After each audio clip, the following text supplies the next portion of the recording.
আলাইকুম রহমতুল্লাহ। সবাই কেমন আছেন? আগামীকাল হচ্ছে আমাদের পবিত্র ঈদুল আজহা। আল্লাহু আকবার, আল্লাহু আকবার, লা ইলাহা ইল্লাল্লাহু, আল্লাহু আকবার, আল্লাহু আকবার, ওয়ালিল্লাহিল হামদ। আজকে হচ্ছে আরাফার দিন। হাজিরা হজ করার জন্য তারা তাদের প্রস্তুতি সম্পন্ন করছেন। তো তাদের জন্য আমাদের দোয়া রইল, তারাও যাতে আমাদের জন্য দোয়া করে। তো আমরা জাপানে যারা প্রবাসী আছি, আমাদেরও আগামীকালকে সৌদি আরবের সাথে একসাথে আমাদের ঈদ হবে ইনশাল্লাহ। তো ঈদের নামাজ পড়ে আমাদের তো আসলে কোরবানি দেওয়ার কোনো সুযোগ নেই। তো সেই হিসাবে আমরা আজকে আমাদের আবিদ স্যারের আমন্ত্রণে আমরা আবিদের বাসায় আসলাম। মাশাল্লাহ, অনেক সুন্দর করে সে আমাদের জন্য কিছু খাবার দাবার আয়োজন করছে। তো সেটার রিভিউ হিসেবে আমরা ভিডিওটা করছি। দেখেন, পোলাও ফাঁকাইছে, মাশাল্লাহ অনেক সুন্দর। অনেকদিন মায়ের হাতের পোলাও আমরা খাই না, বউয়ের হাতের পোলাও খাই না। তো এখানে এসে এত সুন্দর মানে আয়োজন করলো আবিদ, তো সত্যি প্রশংসার যোগ্য। আমরা আন্তরিকভাবে আমরা আবিদের জন্য আমরা দোয়া করি যাতে সুন্দরভাবে এইভাবে আমাদের জন্য মাঝে মাঝে আয়োজন করে আরো সুন্দর আয়োজনগুলো করতে পারে। তো ঈদের দিন আসলে আমাদের খুবই একটা আনন্দের দিন, ঈদুল আজহা, যেটি ইসমাইল আলাইহিস সালামকে কোরবানি দেওয়ার কথা ছিল। আল্লাহ পাক রব্বুল আলামিনের সেই অশেষ মুজিজা যে ইব্রাহিম আলাইহিস সালামকে আল্লাহ পরীক্ষা করেছিলেন, তিনি পরীক্ষা উত্তীর্ণ হয়েছিলেন। তো সেই ঈদুল আজহা কিন্তু আগামীকাল।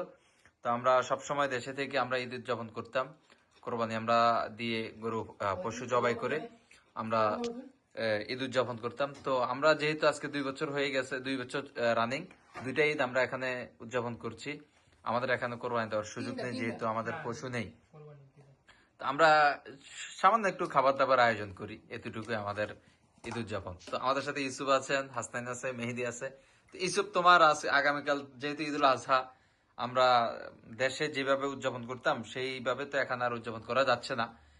এখানে আমাদের যে অনুভূতিটা, সেটা কেমন তোমার? অনুভূতি পরিবার ছাড়া অবশ্যই কষ্টের। এই ঈদুল আজহা উপলক্ষে সবচেয়ে বেশি কাকে মিস করতেছেন? কোন জিনিসটা মিস করতেছেন?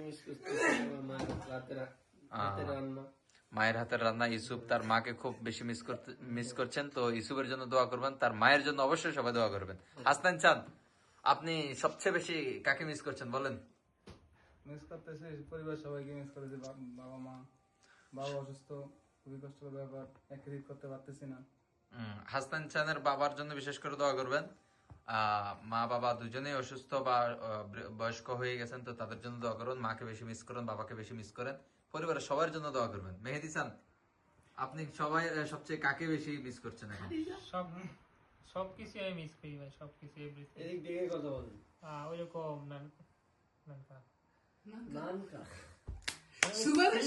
স্পেশালি এই ঈদুল আজহার দিন কাকে মিস? সিলেক্টেড ভাবে ওইরকম কিছু নেই। আমার বাপ মারা অবশ্যই বেশি মিস করি, ফ্যামিলি অলওয়েজ ফার্স্ট। মাশাআল্লাহ।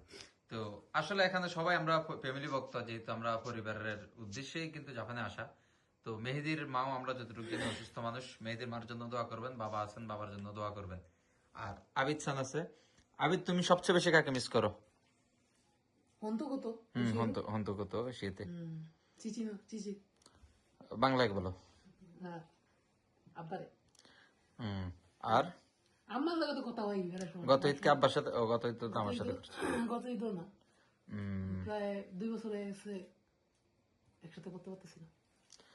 তো আসলে দুঃখজনক বিষয়, আবিদ ওর বাবা চলে গেছেন দুনিয়া ছেড়ে। তো ওনার জন্য বিশেষ করে দোয়া করবেন। আল্লাহ পাক রব্বুল আলামিন যাতে জান্নাতের মেহমান হিসেবে কবুল করেন। বিশেষ করে ওর মা এখনো জীবিত আছেন, মা অসুস্থ, ওর মায়ের জন্য দোয়া করবেন। ভাই আছেন, পরিবার আছে, ওদের জন্য দোয়া করবেন। তো মোটামুটি সবাই আমরা আসলে পরিবারকে বেশি মিস করি। ঈদের দিন আমরা পরিবার ছাড়ে আমাদের ঈদ উদযাপন করতে হয়। তো ঈদের দিন আসলে আমরা শুধু আমাদের না, আমাদের প্রবাসী, আমাদের এই মিডল ইস্টে যারা আছেন, সবাই বেশিরভাগই আমরা পরিবারকে মিস করি। যেহেতু আমাদের পরিবার ছেড়েই কিন্তু জাপানে আসা বা প্রবাসে আসা। তো পরিবার ভালো থাকুক, তাদের জন্য আমরা অবশ্যই দোয়া করি। তো আমিও আমার সবচেয়ে বেশি মিস করি আমার মা বাবা, আমার পরিবার, আমার সন্তান, আমার এই সবচেয়ে কাছের মানুষ যারা, তাদের সবাইকে আমি আসলে ঈদের দিন মিস করি। যেহেতু আমি সবসময় ঈদ আমি দেশে উদযাপন করতাম। এই লাস্ট 2 বছর 2টা কোরবানির ঈদ, একটি রমজানের ঈদ, ঈদুল আজহা, ঈদুল ফিতর। তো প্রবাসে করা লাগতেছে 3টা ঈদ। আমি একসাথে আমার পরিবারের সাথে করতে পারতেছি না, আমার সন্তানদের কাছে আমি যেতে পারতেছি না। তো এই জন্য আমারও খুব আসলে খুব তাদের জন্য মায়া, খুব কষ্ট লাগে কখন আবার তাদের সাথে মিলিত হব। আমার জন্য দোয়া করবেন, আমার পরিবারের জন্য ইনশাল্লাহ সবাই দোয়া করবেন। সর্বশেষ আজকের এই আয়োজনের জন্য আবিদকে অসংখ্য ধন্যবাদ, এবং আবিদের জন্য সবাই দোয়া করবেন, ওর বাবার জন্য স্পেশালি সবাই দোয়া করবেন। আসসালামু আলাইকুম রহমতুল্লাহ।